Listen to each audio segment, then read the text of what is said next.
after many bloopers, I just got situated, kind of. I dropped my paper, but I'm getting kind of excited for nothing. But I did contact my principal about Dixie because nobody else was doing anything. The people higher up than him weren't doing anything. They were completely ignoring me. They were like, okay, we'll call you back. Like, we'll tell you when it's ready. And it never happened. So I had to actually get in contact with my principal. Basically, kept on saying I wasn't doing good in online. And in third trimester, I was looking to come back so I can pass this grade. But I cannot do it without Dixie. So he said, okay, we'll see what we can work out to get you back in, like, the trimester, if that makes any sense. Because currently we're in our second trimester. But we're going to go into our third trimester late February. So I'm kind of just, like, planning ahead just in case if Dixie does get accepted. Because it's really quick when it does. Especially because I have to go back the first trimester. I cannot take off any days. And I cannot do online the first couple of days of the trimester. Because in our school, when you do online, you cannot go back in that trimester. So example, I went back to online in second trimester, and I'm not able to go back to school at all. Sorry, burps. But you know, I'm disgusting. But yeah, it's really complicated. I don't really get it either, but yeah. So I kind of wrote down stuff for Dixie. It's like see-through because this is also my schoolwork, the old schoolwork. I didn't have any plain paper. But basically I wrote down like a schedule for Dixie so I could keep in my head and carry this around for the first couple of days if she does go, of what I have to do. My first class is, I don't think I should say my classes though because I don't want like people really knowing, if you get what I mean. It's kind of like personal. What the heck? Well, I have English the first hour. So before I get on the bus to go to school, sorry if my phone is buzzing. People are commenting on my TikTok, I think, or something. But yeah, before we get on the school bus, I was gonna let Dixie out in the morning, just let her romp around, go potty, play, get her energy out. And then we go on the bus, and then we go to school, probably get breakfast. I'm probably gonna have to watch Dixie go to the bathroom, though, because I really need to know, so she doesn't whine in the middle of class when people are learning to go to the bathroom. Because Dixie whines when she needs to go. She'll look at me. She'll either look at me intensely and, like, start pawing at me. Not, like, an alert paw, but just, like, looking at me, and then she'll, like, push her paw against me. It's either that or she starts whining, so I really have to make sure. Also, I don't like this angle. It makes me look really fat. But in real life, I'm average. Besides the point, though. I'm already getting sidetracked. This might be a kind of long video. I'm not sure. But my second class is science. Again, every class, everyone ever, don't you guys have like an hour-long class, each class? That's what we have. So I have different classes. So it's like an hour. So we've already passed 2 hours. First ELA, and then we go to science. Good.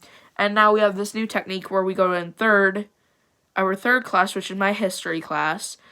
We split it 30 minutes, so we get 30 minutes of learning. We take a break, go to lunch, eat, and then come back and learn the next 30 minutes for our class. So I was thinking, is in between that split, where the lunch happens, is I could take Dixie to the bathroom again if she has to go, and I could give her a water break. The water in the school sucks, though. It really does, and it's so nasty. So I might just have to, like, bring my own water thing. Sorry, my nose itches. I swear, I'm not wiping my nose. It just, like, itches. Problem with having a big nose, it feels like my bone is, like, sticking out. But that's fine. My fourth hour is math, and that is, like, my easiest class. because I'm in like a different math class because I can't learn normal math because the teachers there go too fast. So this one teaches us the same math, but she goes slower, if that makes any sense. And also, I'm just saying, every class but my math class is a normal class. So there's going to be like 25 students in each classroom. But in my math class, I only have, trying to think here, 5 other people, I believe. I'm trying to think of who they are. Like, I know who they are. I know, but I can't recall if I'm, like, remembering everyone. Pretty sure there's 5. Yeah, there's 1 girl and me. So there's 2 girls in total, and the rest are boys. One of them is my friend, so that's cool. So if Dixie also, like, if we don't take a bathroom break at lunch, my math teacher's, like, really sweet, and she really likes Dixie from the photos and videos she saw of Dixie working, etc. So that's pretty fun. And I feel like if Dixie needed to go, she would let her, and then my friend Brayden, oops, said his name online, sorry, it just slipped out, but he could, like, hold the door for us while Dixie goes to the bathroom, and then he could let us back in. So yeah, my 5th hour is a special, like gym, science, art, not science, why am I saying this? Oh yeah, fun fact, I looked at what my specials are, putting that up for a second, I looked at what my specials are, and it's choir. If you don't know what choir is, it's singing. You sit in this, it's actually a very nice room. It's, like, very spacious. Like, Dixie could sleep in any little corner because they're, like, huge corners. Like, the corners are about as big as my room. It's huge. But, the kids in there, including me, don't really sing too well. I don't really participate to sing. But our choir teacher, he's super funny. He, like, plays the piano, and he's, like, super, like, nice. And, yeah, so that might be an interesting class, though, because I don't know how Dixie's gonna tolerate the noises. Like, Dixie really doesn't care, like, if fireworks are going off, or, like, people are, like, barking at her. Also, we went to Aldi's, like, you know that, where the Doberman lunges at my service dog, doing that in quotes because I didn't catch on camera, but there was this, like, Doberman that started lunging at Dixie. Its prong collar was, like, way down here, which was very dangerous. But, Dixie was, like, already nervous in the store because this older guy, I don't know how, like, he looked like he was in his 30s, but, like, older. Like, he looked like he was 30, but he was 50, if that makes any sense at all. And he started following us around, and he kept on barking and growling at Dixie to get a reaction, and Dixie did react. She kept on looking at him. She was, like, getting nervous, and she was just kind of, like, she was trying to bolt forward, which was very bad, but not, like, uncontrollably. She would just kind of, like, move forward without me walking when he came up, and she just didn't like that, and I should have said something, but I didn't. It was really stressful for the both. It was really stressful for the both of us. That was a tongue twister for me. But minus that. My special, we also have STEAM, which is, here we go, science, technology, engineering, art, and math is what STEAM stands for. And it actually has nothing to do with any of those. Some are, but it's really fun, and I am looking forward to going there again. So that's really fun. Hopefully it's going to be better, because last time they made, like, rockets. Wait, no, that was in my other class. They made, like, cars. Yeah, they made cars. Like, these little mini cars that they drove in the hallways. So that class is really fun. But, again, because of COVID, thank you, I only get 30 minutes of that. And then the rest is RI, which is something. It's just where I get to finish my homework, because I don't do my homework very often. And when I do, it's very rare, and I have a hard time doing it. My dad, there's nothing wrong with my dad, but my mom, my dad really doesn't understand the math that they're teaching us now. He knows most of it, but, like, some of it, like the algebra, is really confusing to him, but once I explain it, he's pretty good. But again, I, like, forget to do it, so that class is more like a helping class, so they could kind of like teach me and help me with it. So that's fun. And then last but not least, we go on the bus and go home, which is 40 minutes. I'm like, okay, if we get on the bus in the morning, why when we get on the bus in the morning, why does it take like 20 minutes to get to the school? But then after, when everyone's all riled up, and I get car sickness when people are yelling and screaming and it's hot out, I just like lean my head against the glass. Hopefully Dixie can actually help with that. I think she will. She helps me with stuff like that.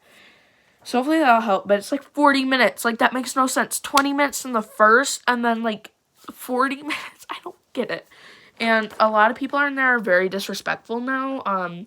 We just got a whole bunch of new people because my friends got replaced on that bus. So now we just have a bunch of ruthless little monsters. By little monsters, I mean high schoolers or middle schoolers that won't shut their pie holes. So yeah, that's fun. I'm kind of debating also. I know this is going to be like a 12, like even possibly 20-minute long video. Probably not that crazy.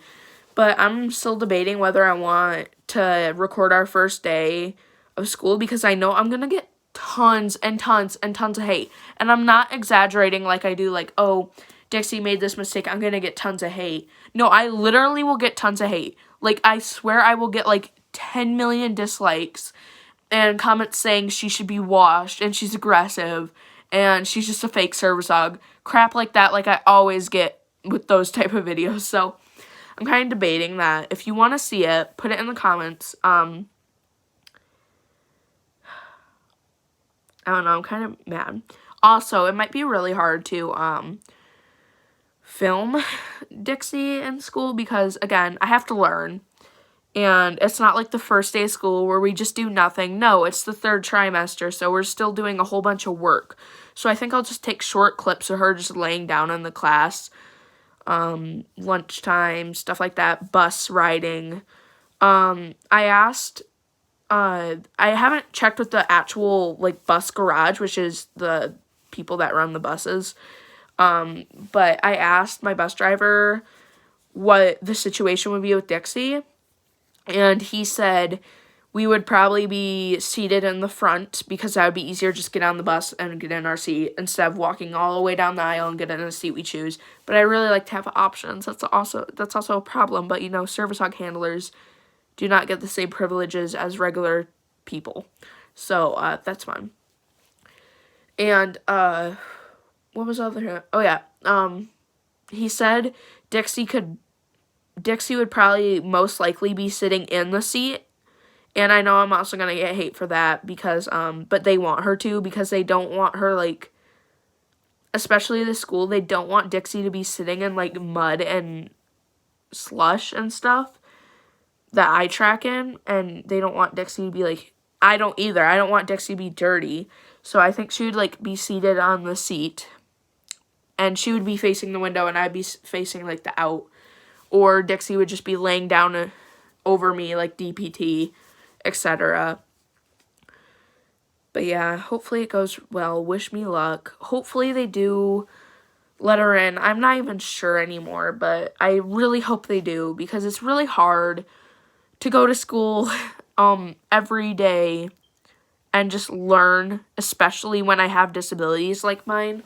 I'm not saying like, oh, people currently without their service dogs in school, they're not suffering at all. I'm not saying that. I'm just like, it's really frustrating for me personally, because I know what it's like to not have your service dog.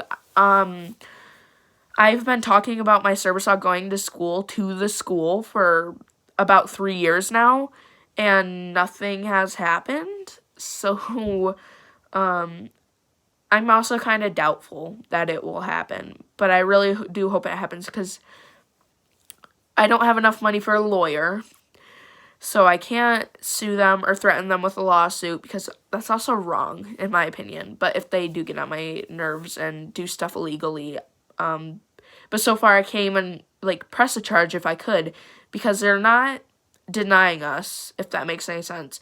They're just, how do I word this? They're not denying us, but they're not letting us in at the same time. Like, if I was to walk in with Dixie at the school, they would probably say, I'm sorry, but we're not ready for that yet, etc. Because, again, they've never had a service dog in there. But I also don't think it's an issue where allergies and feels. I don't think it's also an issue with allergies and fears because they have drug detection dogs that go in there about every 3 months or so. And those dogs are pretty poorly trained. I don't blame the school. They needed the dogs do the job, but the handlers are very childish, and they hit their dogs when they don't do something right. Like, they're positive reinforcement trainers, but tell me this. If you're a positive trainer, why, if your dog makes a mistake, why do you whack it upside the head? That's why I'm a balanced trainer. I don't understand. I just don't, because the dog was, like, sniffing, and its handler hit it, like, I couldn't tell, because I wasn't there, but I heard it. Someone either hit it or kicked its head into a locker, because I heard the locker, like, bash in, and the dog was yelping and, like yelping bloody murder, like, just insane. And we all were like, what in the heck? Why would you do that? And it was so embarrassing. I've never seen anyone who has treated a dog like that. And I know it was the handler because they're like, no, don't do that, hit it, or something, and it hit the locker and started yelping. That's not how you treat a working dog. If Dixie made a mistake, I would just lightly correct her with her prong, or just, like, say, no. And that's all it takes. You don't need to slam your freaking golden retriever into the locker, leaving a dent. That's not how it's done. Sorry, that just doesn't make any sense to me. Yet they claim they're positive reinforcement. I'm sorry, but I'm not hating on positive reinforcement at all, but almost every single positive reinforcement popular or in real life dog trainers I've seen hit their dogs, and they get really mad at their dogs. And I'm like, you might as well do balance training, honey, because you don't have enough patience to do positive reinforcement. And people keep on pushing on, like, different people. This is getting into a different topic, I know, but it's just going to be real quick, is where I have been told to make Dixie purely positive reinforcement, and I'm like, do you want someone to die? Because German Shepherds I'm not saying it can't be done, but very rarely will German Shepherds succeed on positive reinforcement. It's almost always, you have to be the leader. With positive reinforcement, you're letting the dog take more charge. If you do that with a German Shepherd, the German Shepherd is probably going to try to kill something because they're a leader dog. They need a leader.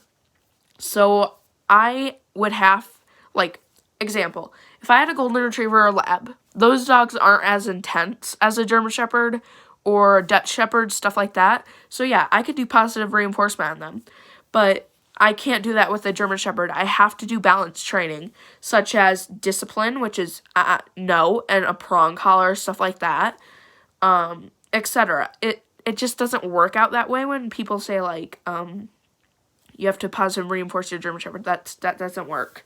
At least what I've seen.